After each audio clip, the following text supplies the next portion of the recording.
going on, everybody? This is your man, Big Stu, Scott Stewart, or Professor Stewart, depending on how you know me. And we are back for another edition of Dope People, the Dope People podcast, where we highlight dope people doing dope things. And we are not letting you down today on this episode. Hailing from the East Coast, chiming in from the West Coast, we have the Polaryss. Polaryss is in the building. Principal Polaryss. Welcome to Dope People. It was good. Thank you. I appreciate the warm welcome, Big Stu. Oh, man, it is an honor. It is a pleasure. And it is a gift to have you on the show. Shout out to Cousin Mark, by the way, OSG. Shout out to Cousin Mark for making this happen. We can't go any further without doing that. What I want to do right now, before we get into it, is I want to introduce the people to you. I want them to know who you are. So, like I said, hailing from the East Coast, chiming in to the West, you've touched the globe and beyond. You are a genius who's at the intersection of art, math, science, and tech, right? Yes, and you've sir. taken your skills to places like Uganda, Benin, Brazil. You're an educator, you're a hip hop artist, you're an activist. Your synergies and your passions are unmatched, right? You were born in the Mecca of hip hop, the Bronx, New York, and you incorporate your art and your life experiences into every aspect of your work, whether that's performing on stage or promoting cultural diplomacy globally. You're always educating and entertaining.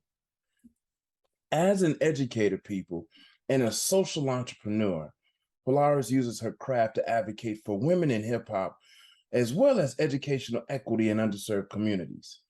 Polaryss uses hip hop as in the classroom as a tool to teach and promote self-advocacy, effective communication, and critical thinking. She also utilizes her skills of improvisation, freestyle, to teach social and fiscal responsibility, classroom curriculum, and self-awareness. As an educator and hip-hop ambassador, Polaryss takes pride in the innovative ways she brings hip-hop into the classroom, pairing it with STEAM, science, technology, engineering, arts, and math, and project-based learning to increase literacy. Polaryss is the founder of the Intentional Movement Project, an arts-based literacy program that uses hip-hop to identify and address giftedness in historically underserved youth. Polaryss has made a significant impact in the global hip-hop community and seeks to do the same in the field of education. She created the Intentional Movement Project to put an emphasis on historically unrepresented gifted learners and aims at partnering with academic stakeholders to increase access to STEAM-based arts education. TEMP offers standards-based quality programming that shines a spotlight on self-advocacy, effective communication, and critical thinking using curriculum-based instruction. From the global stage to the classroom to the boardroom, Polaryss is reimagining education and the world through the lens of hip-hop culture. The founding member and former co-chair of MC Light's Hip Hop Sisters, on the board for the Women in Hip Hop Division of the Universal Hip Hop Museum, Director of Creative Operations, Education Advisor and Lead Facilitator for Tony Blackman's Rhyme Like a Girl, and Hip Hop Cultural Ambassador to the U.S. State Department. Polaryss is in the building, y'all. We are not welcome to Dope People. Wow. Thank you for that warm welcome, man. You got a way of making a girl feel good. Well, I've heard that once or twice in my life, but that's another topic for another time. Welcome to Dope People. Amazing. It's a pleasure to be in the building, sir. You are a gift, and I know many people know it. That introduces us to you on a professional level, on paper. But, you know, we have a way to really kind of get to know our guests here on Dope People. We love a friendly game of this or that. Are you Let's do familiar it. with this or that? I am indeed, sir. All right, all right. So we're gonna have a little fun. We know who you are professionally. We want to know who you are, kind of like we want to peel the layers back behind the curtain to see what you're really talking about. And then we're going to get into our conversation for today. All right. I'm with it. All right. So here we go. We're just going to jump right on in. Pancakes or waffles? Waffles all day, sir. Apple or Android? I'm an Apple girl. Talk or listen? I'm a listener. Day or night? Day and night, but Oh, specifically day or night. okay. All You right. know what? You know what? Night. Night. Yeah. All right. Book or movie? Movie. I went to school for film. I love movies. Library or museums? The answer is yes. But This is this or museums. that. I know. Well, I'm gonna go to this library and follow it up with that museum. Okay. All right. But you said libraries first, y'all. No doubt. No doubt. Car or motorcycle? Motorcycle. Mm. Rain or snow? Rain all day. Fire or ice? Fire. Fruits or vegetables? Fruit. Money or fame? Give me the bread. Keep the fame. Wow. Yeah. Comedy or drama? Comedy. Tattoos or piercings? Tattoos.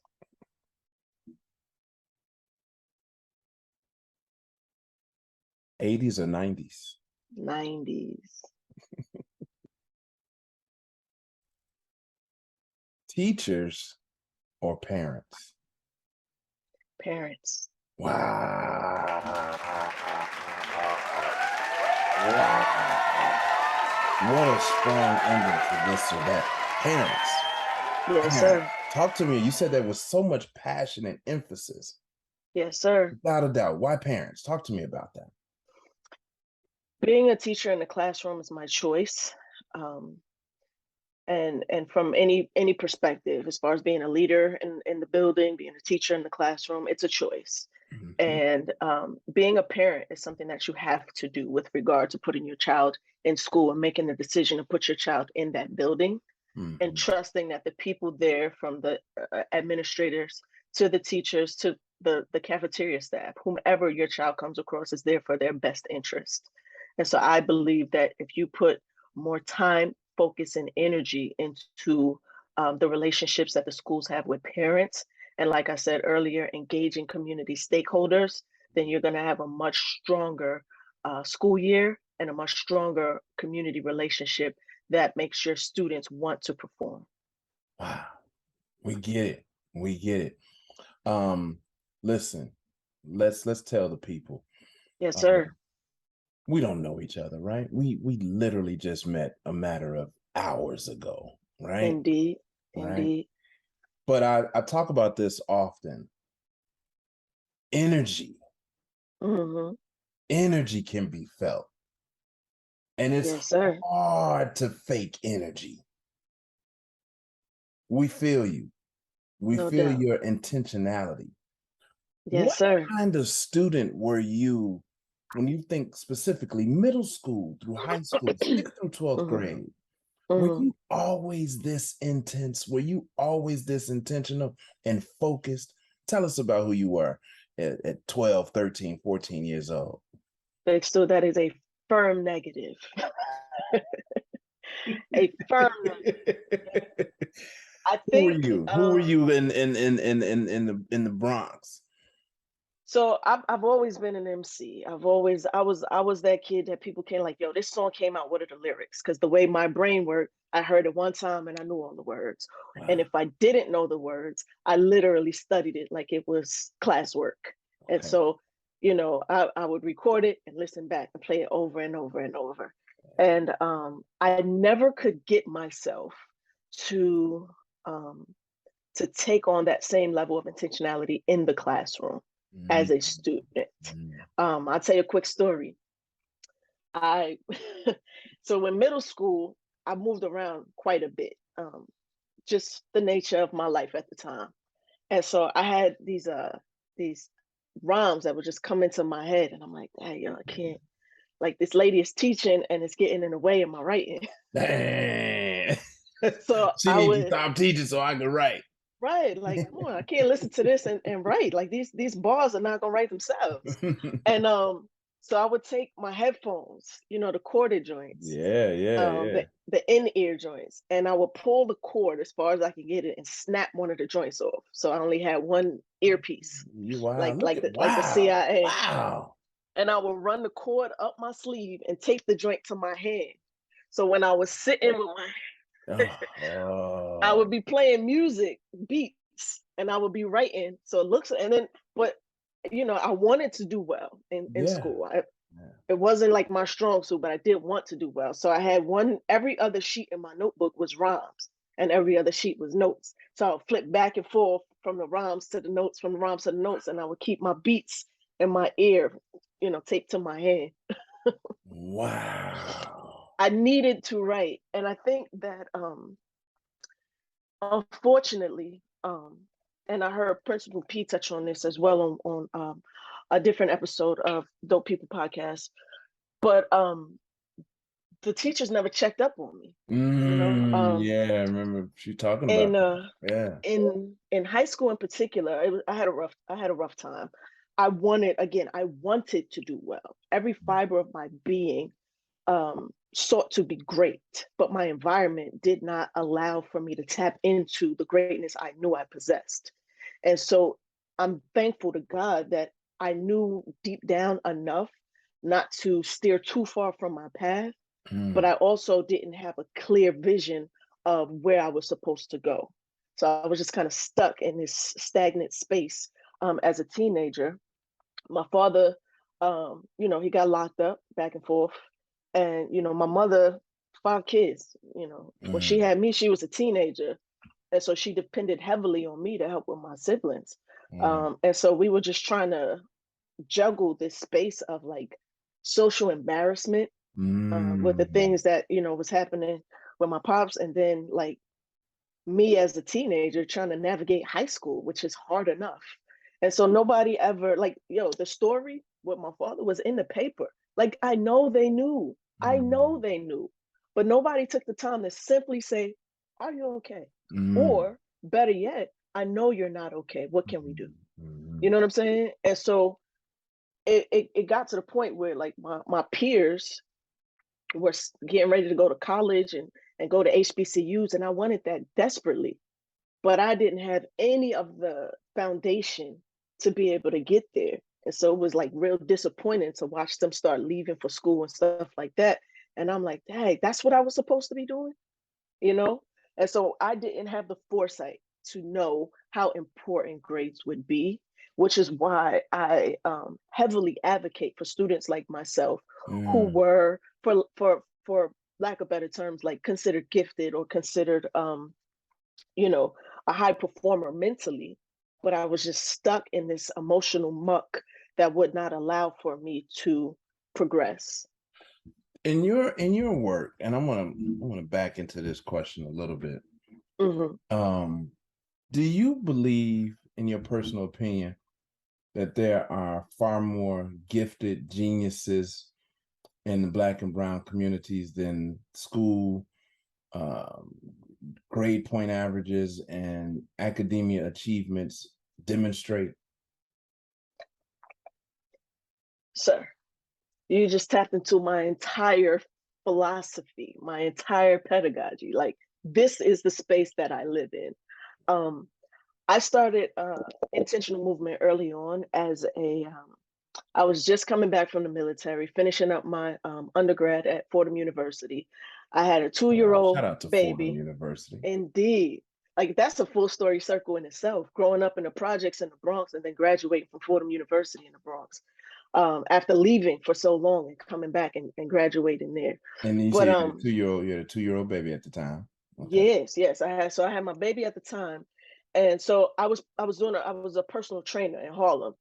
Okay. And I started intentional movement as a way to teach, like use hip hop to influence people to want to move their bodies. And so it was quite literal, intentional movement. You cannot achieve a specific physical goal without being intentional about how you move your body. As I got into more hip hop education and these sorts of things, it came to me that hip hop, intentional movement was not just about the physical, but about the mental way that Mm, you move toward your goals. mm, And so then it started to develop more into that level of a philosophy for a way of living. Um, and then I became a teacher. And when I became a teacher, I was like, oh no, you got to be intentional about how you teach these babies and how they move into their future. And the students who speak to me, who I have the soft spot for, is those students who are viewed um, as the trouble kids, mm. they shake things up in the classroom and they force you as a teacher to do your job. Uh, Yeah. those are my babies. I love all the babies, but there's something that is untapped in those students that I take it as a personal challenge to Mm. help them move with intentionality toward their greatness. So when a student comes to me and they got a mouth on them, I always tell them that's either going to make you your first million or it's going to cost you your first million. Wow. So in order for us to get to your first Wow. million, let's teach you how to use that in a way that is productive and in a way that is going to help you grow as a person and Whew. move into your gift, or you That can is use that thing to move profound. away from it, you know? That is profound. I've heard a lot of things, and somebody would say, "Well, I said that to you 5 years ago." Well, sometimes you don't hear things until you hear things, No and doubt. to hear No you doubt. say that like that, that is, I'll be using that. I will be Please incorporating that do. in my work. Please That's do. either going to make you your first million or it's going to cost you. That's huge. Indeed. And I'm sure that taps into some self-awareness. Look, did you like you describe your middle school, your high school years, and half paying attention, grades probably were mediocre at best. You sounds a Right. lot like me. When the hell did you decide to get into education? How did that happen? You know, I moved to Vegas. I left New York. Wait, so before you moved to Vegas, were you not in education? I was at the Hip Hop Culture Center in Harlem. It doesn't exist anymore, but shout out to Curtis Sherrod, who like created a space that was specifically for educating youth in New York through the lens of hip hop.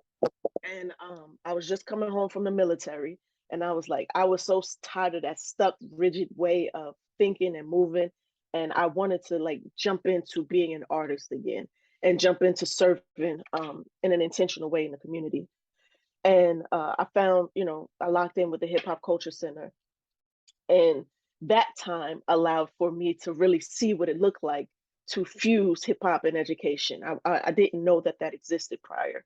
And then moving to Las Vegas, I couldn't find a scene that looked like, New York, that's the Mecca. Like, Yeah, yeah, I didn't have to look far in New York. Here, I was like, I yeah, can't quite tap into, if it exists, I can't find it. It's not like amplified enough for me to tap into it. And if it doesn't exist, then I have to create a way of life for myself, a sustainable way of life before I can create it. And yeah. so I moved here and I started working at the airport, and I would like rap. I would rap to the people coming in.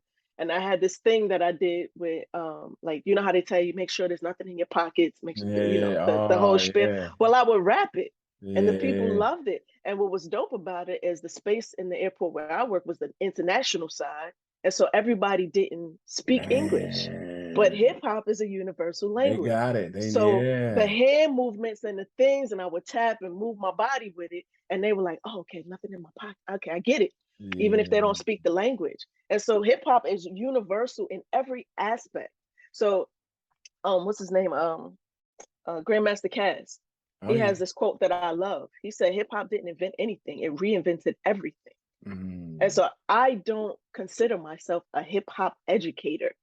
I consider my I consider myself an educator who views the world through the lens of hip hop. Mm. And so I took that to the airport. And obviously, it was not long before they decided they just did not like that. It moved too far away from the rigidness. And I was like, look, that's why I left the military. I don't want to be in a space that keeps me confined to this box. And it works. It's effective. But people Mhm. are like committed to doing the wrong thing because they've been doing it wrong so long. So they're like, nah, I put too much time and energy into doing this thing wrong. I'm committed, whatever that's about. So I left and went into education.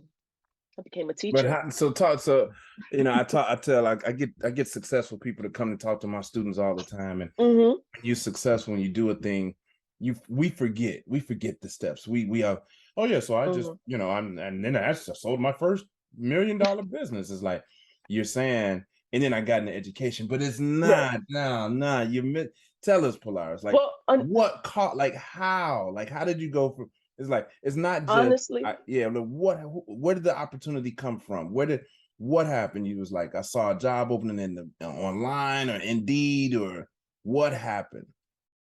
I was looking for a way out of the airport.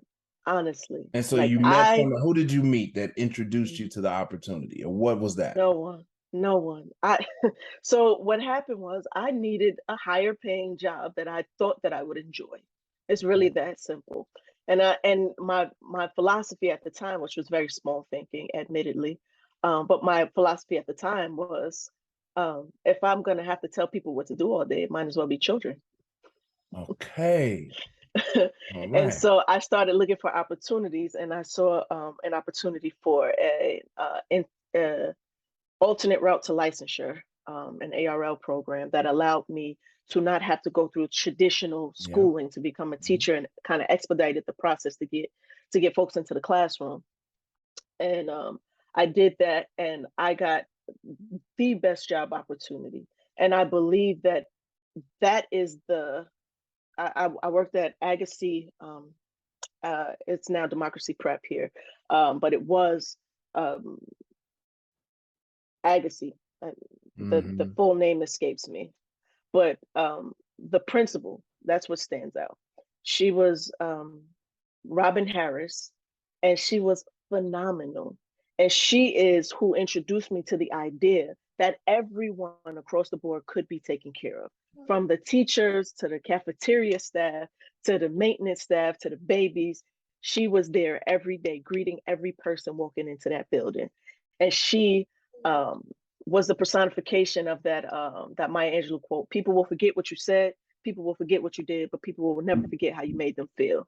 And she Absolutely. made me feel like I deserved to be in that building, and she made me feel like I was the only one who could mold the minds that were given to me in that space. Mm. And that made me take it more seriously, and that made me revisit my entire philosophy around intentional movement, and really be intentional about the fact, and passionate about the fact, that I don't get another shot with these babies. They're here with me now for a reason, for a purpose.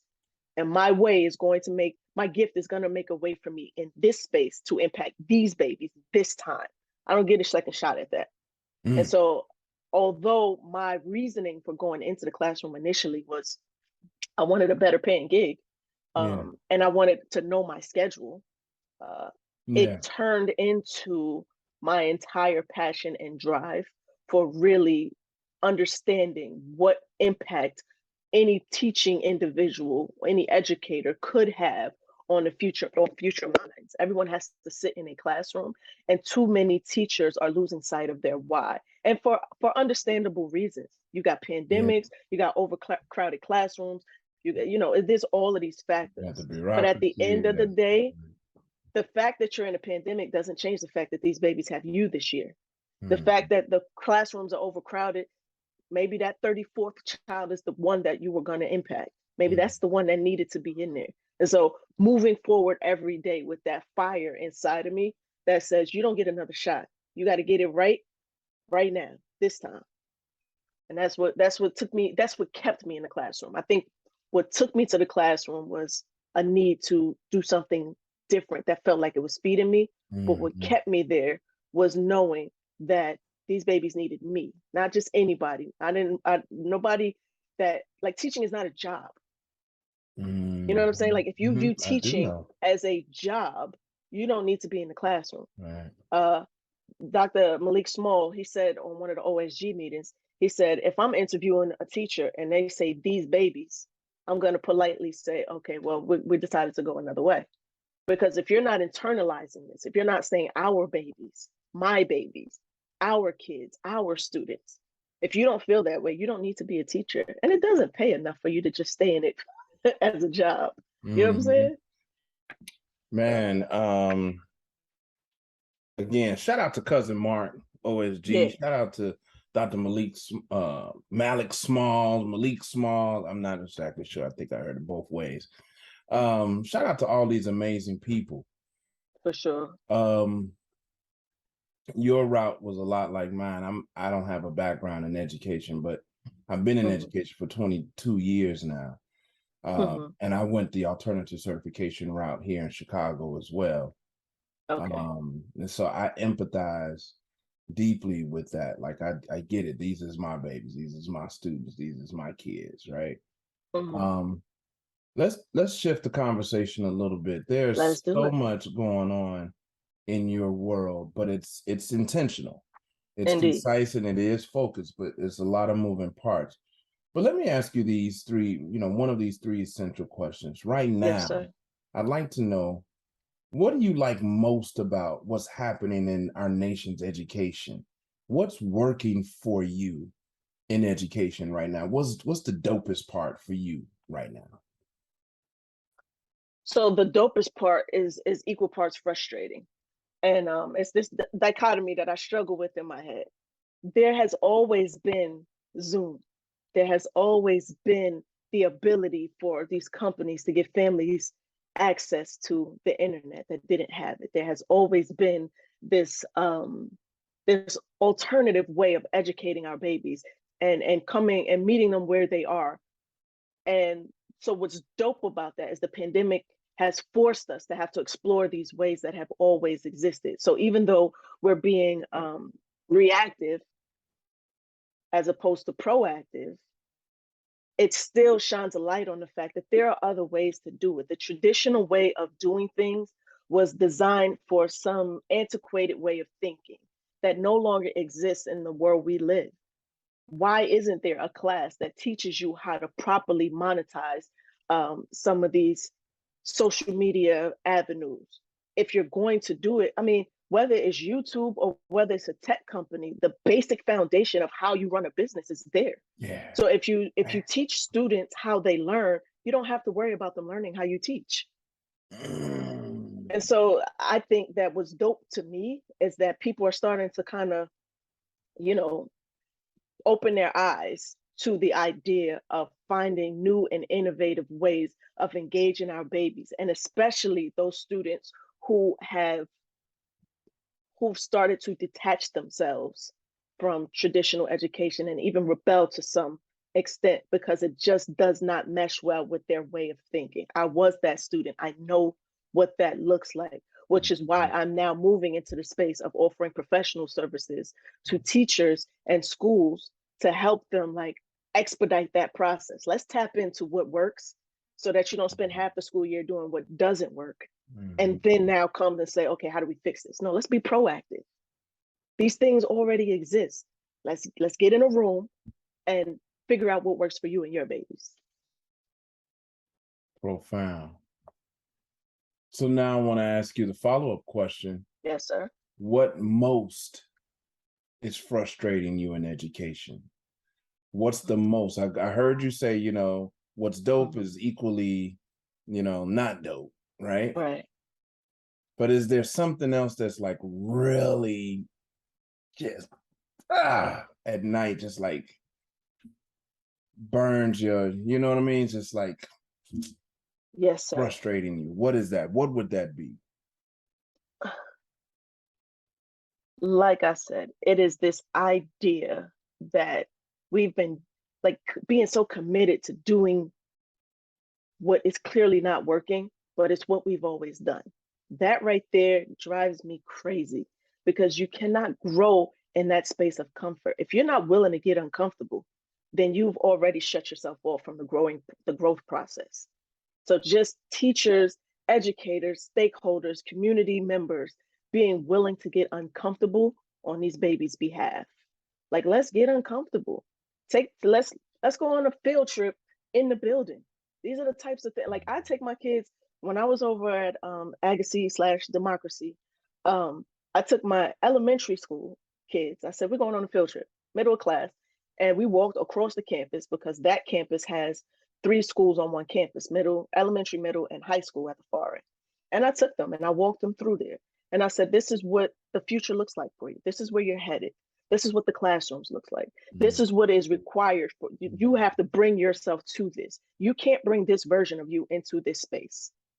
And so teaching them, because I taught fifth grade, so that's where they were headed next, and just getting them to understand, like, you are currently in fifth grade, but you can't stay here. You can't be comfortable here. It's time for you to break through some of what you're dealing with, and let's show you where you're headed. And so just getting real, like I write on windows in the building with dry erase markers. I do life size math exercises that people have to walk around in the hallways. Like get comfortable in your space, but get comfortable with being uncomfortable. And that is the only way that we're going to maximize the output in the school building. What does the future of education look like? What's your ideal situation for a school and learning in the school environment 20 years out, 50 years out? What does it look like? So there's a couple of things. One is starting now understanding that giftedness doesn't look like the most studious student. And recognizing that even if a student is diagnosed ADD or ADHD or something, autism or on the spectrum, something to that effect, that doesn't necessarily put them at the far left end of the bell curve. The far right end of the bell curve is the part that is always overlooked. And the students in our communities who suffer the most. You can be twice exceptional. You can be gifted and have a separate medical diagnosis. And so what I see, what I hope to bring to the future of education or help to like usher that in is understanding that, if we could all get an IEP, then we would. But paying more attention to the fact that students on the far right end of the bell curve need just as much attention to how they learn and need just as much attention as far as meeting them where they are academically as the students on the far left end of the bell curve. So that's one. And then the other part is really like tapping into all community resources. If you have a student athlete that's cutting up or falling short, you tap their coach. Like, look, this student is underperforming. I know that they're capable of more. What can we do? So really using those community stakeholders, go beyond the parents. Sometimes they just don't have the energy. Sometimes they're frustrated. Sometimes they have multiple kids. Go past that. There's other people who those students want to make proud. Tap into those folks. So more community schooling. And then being willing to be more innovative, like really innovative thinking as it relates to education, going way beyond the four walls of that classroom, way beyond the building. I can get a guest teacher in another country to come and speak to my kid. Like it's Zoom, everything exists to be able to break free of this rigid, traditional way of teaching. So my hope, my prayer, and my goal for the future of education is just like a complete 180. Let's burn it to the ground, completely burn it to the ground and rebuild. Like all that's left is like a doorknob and a light switch, and then we build from there. Yeah, I would love for it to be fewer barriers to entry to have these kind of conversations in the Right. classroom. There's so many. I get that, you know, we have to cover your, watch your six and, Right. minimize, incidents, and, you want to reduce liability and things of those nature. You don't know who's coming into the classroom. You want to ensure that, but I pray that we become more open to international opportunities for students. Exactly. Yeah, that's dope. That's dope. I like that. So we're wrapping up here. This was, Yes, sir. we're coming home. Excuse me. So hip hop. I'm a hip Yes, hop sir. headed. Although I'm from Chicago, I tell people this all the time. Disco, house. I Mm-hmm. was introduced to hip hop in the mid '80s. Mm-hmm. We can go all the way back to, I don't even know how. Let's see. You say Grandmaster Cass. Yep, we could go back to Don't Push Chirac. Me because I'm close to the edge. Chirac, right? Right. Funky 4 All plus those one things. more. Yeah, Double Dutch Bus. Go back, right? Hip hop today. Mm-hmm. I'm listening to a lot of things. Right. I love hip hop, but I am challenged by some of Mm-hmm. today's hip hop. What's the message? Because and I say this because I was listening to a new album yesterday, and the whole family's in the car. Right? Mm-hmm. So we can have a conversation about censorship and all of that, but Right. nevertheless, whole family's in the car. New album. Some point I got to turn it off. Is there a responsibility for artists? Do they, in this world of free speech and creative control, is there a responsibility at all for artists today? Here's what I say. Look, they holding me accountable. So instead of counting cash, I'm counting my contributions toward making the culture last. Counting my many failures while counting my every blessing and recognizing the media never made a concession for children or adolescents. Looking for their reflection. Instead, they're met with rejection. These questions just gets deflected. It's evident my selection to spearhead the resurrection is needed before a watered down image is what they left with. They ask me why I rap and I tell them I can't leave, even though it may seem I'm not wanted in mainstream, but the streets, they raise me and appreciate me. And in ghettos across the globe, they're depending on me to speak, depending on me to seek the knowledge they've been denied, eliminating the weak and exposing the deadly lies contrived to keep us helpless, emotionally deprived. Though I may not get there with you, I die saying I tried. Like, I take this seriously. Of course, the hip hop, the education, the classroom, like I said, I'm an educator who views the world through the lens of hip hop. So it's not just my responsibility as an educator, it's my responsibility as an artist. Yeah. What I put out into this world is my legacy. That's all I got. For dudes, if you've seen any gangster movie, you got two things in this world, and you know what they are, right? Well, as a woman in hip hop, I'm lacking one of those things. But what I will tell you is I have my integrity. That's what I do have. You know what I'm saying? I have my integrity and I have my intention. And as long as I have those two things, I'm gonna do this with excellence every time. This from the hip hop to the classroom, it doesn't matter. I choose to be excellent every single day. Other artists that choose to do the same are who need to stand up so that you don't have to turn the music off in the car with your babies. Yeah. Phenomenal. Word. What have we not touched on that you hope that you had an opportunity to speak about, or what message have you not been able to quite get out that you want to make sure that you get out right now? I'm gonna give you that chance right now. Thank you, sir. Well, listen, I'm a part of a dope collective. I'm like a girl, as the t-shirt implies, and we are headed on tour with the U.S. State Department. We're headed to Equatorial Guinea, if I'm saying that correctly, Cameroon and Jordan in March of next year. I'm also headed out of the country with Next Level, a hip hop diplomacy program. And so follow the journey. I'm at Polaryss, PolarYss, on all social media platforms, from SoundCloud to YouTube to IG, you name it. It's the same spelling everywhere.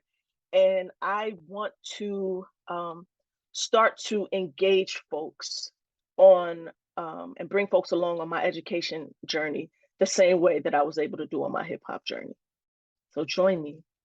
Absolutely. We will be joining you, all of my dope people on Dope People Podcast, the Dope People supporters. We will be supporting you. Hey, listeners, all of her contact information will be in the show notes, ways to follow up with her and to support her in her journey. Polaryss, Yes, sir. an absolute pleasure.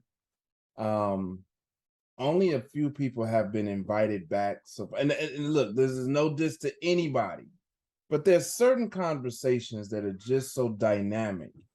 They deserve a part 2 and maybe even a part 3. There's so many things that you have going on that are absolutely dope.